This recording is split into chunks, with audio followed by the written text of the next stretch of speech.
দুইটি সংখ্যার অনুপাত 5:6 এবং তাদের লসাগু 360 হলে সংখ্যা দুইটি কত?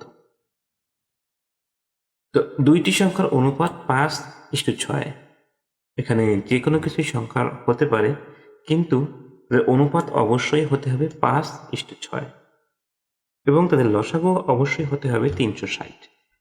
তো লসাগু মানে আমরা জানি গুণফল।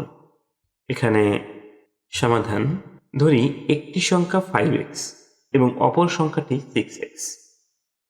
আমাদের যে কোনো কিছু ধরতে পারি আমরা, কিন্তু যেহেতু অনুপাত 5:6, তো আমরা এই সংখ্যা দুটো ধরলেই আমাদের জন্য অঙ্কটা করতে সহজ হবে।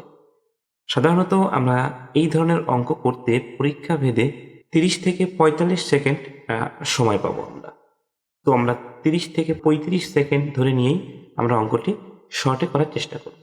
ধরি একটি সংখ্যা 5x এবং অপর সংখ্যা 6x। তাহলে প্রশ্ন অনুসারে বা অ্যাকর্ডিং টু দ্য কোশ্চেন, এই প্রশ্ন অনুসারে যেটা আসে সেটা হলো 5x into 6x equal to 360।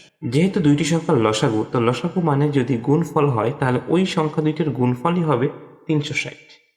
তাহলে যেহেতু একটি সংখ্যা আমরা 5x এবং অপর সংখ্যা 6x ধরে নিয়েছি, তাই ধরে নিচ্ছি এই দুটি সংখ্যার লসাগু 360, অর্থাৎ 5x into 6x equal to 30x equal to 360।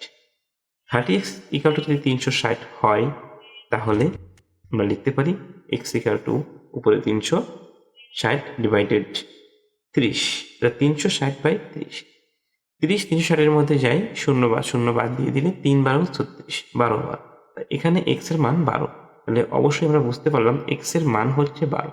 x এর মান যদি 12 হয়, তাহলে আমরা ধরে নেব একটি সংখ্যা ছিল 5x, অর্থাৎ 5x equal to 5 into 12 equal to 60, এবং অপর সংখ্যাটি ছিল 6x, অর্থাৎ 6 ইন্টু 12 ইকুয়াল টু 72, অর্থাৎ একটি সংখ্যা 60 এবং অপর সংখ্যা 72।